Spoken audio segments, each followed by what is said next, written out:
Hi friends, അസ്സലാമലൈക്കും. ഇന്ന് നമ്മൾ തയ്യാറാക്കുന്നത് ശർക്കര വരട്ടിയാണ്.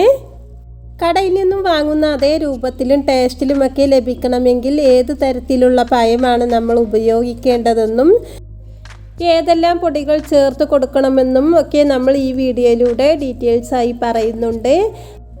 അതുപോലെ തന്നെ ഇത് ഒട്ടിപ്പിടിക്കാതിരിക്കാനുള്ള ടിപ്സും അങ്ങനെ കുറേ ടിപ്സുകൾ നമ്മൾ ഇതിലൂടെ പറയുന്നുണ്ട്. അപ്പോൾ വീഡിയോ സ്കിപ്പ് ചെയ്യാതെ കാണാം. ഇനി നമുക്ക് റെസിപ്പിയിലേക്ക് പോകാം. ഇതിൻ്റെ മെയിൻ ഇൻഗ്രീഡിയൻസ് ഏത്തക്കയാണ്. അപ്പോൾ 1 കിലോ ഏത്തക്ക ഞാനിവിടെ എടുത്തിട്ടുണ്ട്. അപ്പോൾ ഇത് തയ്യാറാക്കാനായിട്ട് ഏത്തക്ക തിരഞ്ഞെടുക്കുന്ന ടൈമിൽ നല്ല മൂപ്പത്തിയ ഏത്തക്ക തന്നെ തിരഞ്ഞെടുക്കാൻ പ്രത്യേകം ശ്രദ്ധിക്കണം.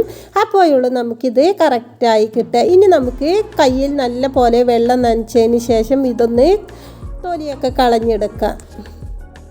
നമ്മൾ കൈ നനച്ചതിന് ശേഷം ഇത് ക്ലീൻ ചെയ്യുകയാണെങ്കിൽ കയ്യിൽ കറയൊന്നും ഒട്ടിപ്പിടിക്കില്ല. ഇല്ലെങ്കിൽ ഓയിൽ എന്തെങ്കിലും പുരട്ടിയതിന് ശേഷം ക്ലീൻ ചെയ്യാം. ആദ്യം നമുക്ക് പഴത്തിൻ്റെ 2 സൈഡും ഇതുപോലെ കട്ട് ചെയ്തെടുക്കാം. എന്നിട്ട് ഇതുപോലെ ഒരു വര വരച്ച് കൊടുക്കാം. തൊട്ടടുത്ത് തന്നെ ഇതുപോലെ ഒരു വരയും കൂടെ വരച്ച് കൊടുക്കാം. ഇങ്ങനെ ചെയ്താൽ നമുക്കിതിൻ്റെ തൊലി പെട്ടെന്ന് അടർത്തിയെടുക്കാൻ പറ്റും. അപ്പം നിങ്ങളുടെ അടുത്തത് പെട്ടെന്ന് തൊലി കളയാൻ വേറെ എന്തെങ്കിലും ടിപ്സ് ഉണ്ടെങ്കിൽ അതുപോലെ ചെയ്താൽ മതി. ഇതുപോലെ ചെയ്താൽ നമുക്ക് പെട്ടെന്ന് തന്നെ തൊലിയൊക്കെ മാറ്റിയെടുക്കാം. ഇപ്പോൾ നമ്മളിത് ക്ലീൻ ചെയ്തെടുത്തിട്ടുണ്ട്. നമ്മുടെ കയ്യിലൊന്നും ഒട്ടും കറിയൊന്നും ഒട്ടിപ്പിടിച്ചിട്ടില്ല. ഇതുപോലെ വെള്ളമാക്കി നമ്മൾ ഇതുപോലെ ചെയ്യുകയാണെങ്കിൽ കറിയൊന്നും ഒട്ടിപ്പിടിക്കില്ല. ഇനി നമുക്ക് നമ്മുടെ പഴം ഒന്ന് നല്ല പോലെ വൃത്തിയായി കഴുകിയെടുക്കാം. സാധാരണ മഞ്ഞൾ വെള്ളത്തിലൊക്കെ ഇട്ട് വെക്കുന്നത് കണ്ടിട്ടില്ലേ? ഇത് അതുപോലെയൊന്നും ചെയ്യേണ്ട ആവശ്യമില്ല. നമ്മൾ നല്ല മൂത്ത പഴം എടുക്കുകയാണെങ്കിൽ നമ്മൾ വറുത്തെടുക്കുന്ന ടൈമിൽ മഞ്ഞ കളർ നമുക്ക് ലഭിക്കും. ക്ലീൻ ചെയ്തെടുത്ത ശേഷം നമുക്ക് ഇതുപോലെ നടുകെ ഒന്ന് മുറിച്ച് കൊടുത്ത് ഇതൊന്ന് കട്ട് ചെയ്തെടുക്കുകയാണ് വേണ്ടത്. അപ്പോൾ ഇതുപോലെ മുറിച്ചതിന് ശേഷം നമുക്ക് ഇതുപോലെ ചെരിച്ച് കട്ട് ചെയ്ത് കൊടുക്കാം. അപ്പോൾ നമ്മൾ ഈ കട്ട് ചെയ്യുന്ന സമയത്ത് കുറച്ച് വലുപ്പത്തിൽ തന്നെ കട്ട് ചെയ്യുക. എല്ലാതും ഒരേ വലുപ്പത്തിൽ കട്ട് ചെയ്യാൻ പ്രത്യേകം ശ്രദ്ധിക്കണം. ഇല്ലെങ്കിൽ നമ്മളിത് ഫ്രൈ ചെയ്തെടുക്കുന്ന ടൈമിൽ ഒരുപോലെ വെന്ത് കിട്ടില്ല. ഇതിൻ്റെ ഓരോ ടിപ്സുകളും നമ്മൾ പ്രത്യേകം ശ്രദ്ധിച്ചെങ്കിൽ മാത്രമേ നമുക്ക് നല്ല പെർഫെക്റ്റായി ഇത് തയ്യാറാക്കാൻ കഴിയൂ. ഈ ഒരു കനത്തിലാണ് നമ്മളിത് മുറിച്ചെടുക്കേണ്ടത്. നമ്മളിത് ചിപ്സിനൊക്കെ കട്ട് ചെയ്യുന്നത് പോലെ നല്ല നൈസായിട്ട് കട്ട് ചെയ്യാനും പാടില്ല. ഇതിലേറെ ഒന്ന് കനം കൂടി പോവാനും പാടില്ല. കനം ഒരുപാട് കൂടിപ്പോയാൽ ഫ്രൈ ചെയ്ത് കഴിഞ്ഞ് കുറച്ച് ടൈം കഴിയുമ്പോഴേക്കും അത് കുഴഞ്ഞു പോകും. ഇനി നമുക്കിത് ഫ്രൈ ചെയ്തെടുക്കാം. ഇത് ഫ്രൈ ചെയ്തെടുക്കുന്ന ടൈമിൽ നമ്മൾ 1-2 കാര്യങ്ങൾ ശ്രദ്ധിക്കണം.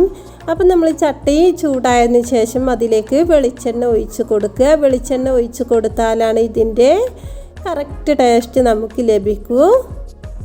എണ്ണ നല്ല പോലെ ചൂടായ ശേഷം നമുക്ക് നമ്മൾ അരിഞ്ഞു വെച്ചതിൽ നിന്നും പകുതി ഇതിലേക്ക് ഇട്ട് കൊടുക്കാം.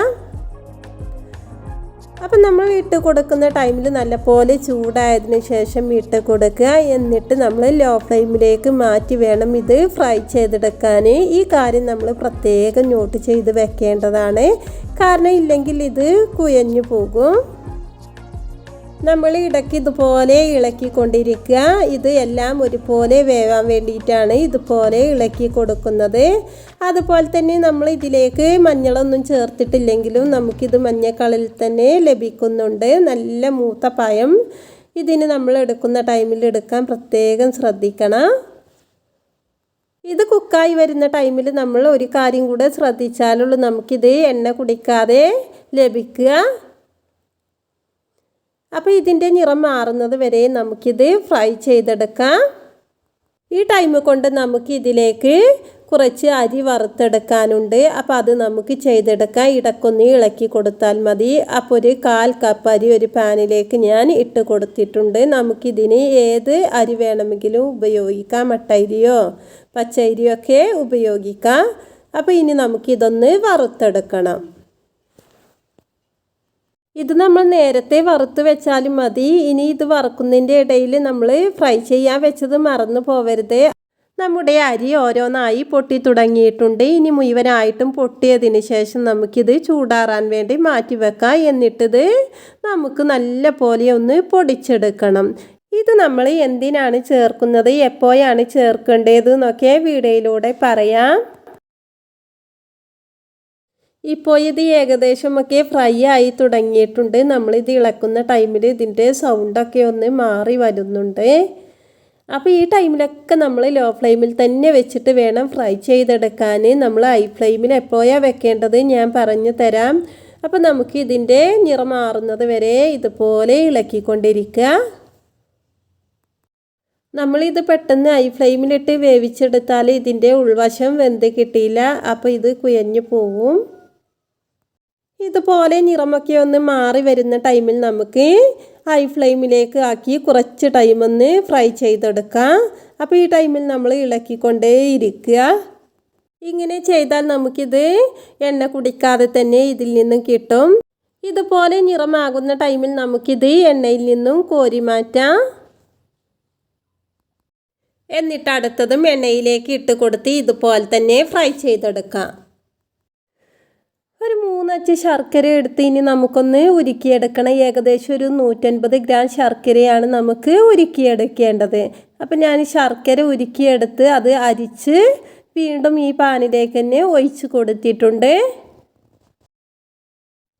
ഇപ്പോൾ നമ്മുടെ ശർക്കരപ്പാനി റെഡി ആയിട്ടുണ്ട്. നമ്മൾ ചട്ടകത്തിലൊന്ന് കൈവച്ച് ഇതുപോലെ ഒന്ന് ചെയ്ത് നോക്കിയാൽ മതി. അപ്പോൾ ഇതുപോലെ ലഭിക്കുകയാണെങ്കിൽ ഇത് റെഡി ആയിട്ടുണ്ട്. ഇനി നമുക്ക് നമ്മുടെ ശർക്കര വരട്ടി രുചി കൂട്ടാനുള്ള ഇൻഗ്രീഡിയൻസ് ഇതിലേക്ക് ചേർത്ത് കൊടുക്കാം. അപ്പോൾ 1 ടീസ്പൂണ് ചെറിയ ജീരകവും 4 ഏലക്കായും കൂടെ പൊടിച്ചത് 2 ടീസ്പൂണ് ചേർത്ത് കൊടുക്കുക. ഇനി ഓരോന്ന് സെപ്പറേറ്റ് ഇട്ട് കൊടുക്കുകയാണെങ്കിൽ ഏലക്ക പൊടിച്ചത് 1/2 ടീസ്പൂണും ചെറിയ ജീരകം 1 ടീസ്പൂണും ചേർത്ത് കൊടുത്താൽ മതി. അതുപോലെ തന്നെ ഇതിൻ്റെ മെയിനായിട്ടുള്ളതാണ് ചുക്കുപൊടി. അപ്പോൾ 2 ടീസ്പൂണ് ചുക്കുപൊടി ചേർത്ത് കൊടുക്കുക.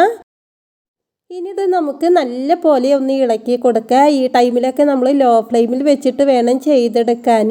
അപ്പം നമ്മൾ ഇതിലേക്ക് പൊടികൾ ഇടുന്ന ടൈമിൽ ചുക്കുപൊടി മുന്നിട്ട് നിൽക്കുന്ന രൂപത്തിൽ വേണം ഇട്ട് കൊടുക്കേണ്ടത്. ചുക്കുപൊടിയാണ് ശർക്കര വരട്ടിന് മുന്നിട്ട് നിൽക്കേണ്ടത്.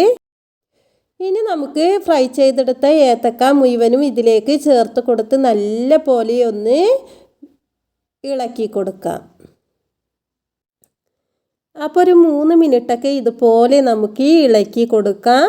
അപ്പോഴാണ് നമ്മുടെ ശർക്കരയുടെ ഉള്ളിലൊക്കെ ഈ ശർക്കര പാനി നല്ല പോലെ ഒന്ന് പിടിച്ച് കിട്ടുകയുള്ളൂ. ഇനി നമുക്ക് നല്ലൊരു മധുരം വേണമെങ്കിൽ 1 അച്ച് ശർക്കരയും കൂടെ ഒക്കെ ഇതിലേക്ക് ചേർത്ത് കൊടുക്കാം കേട്ടോ.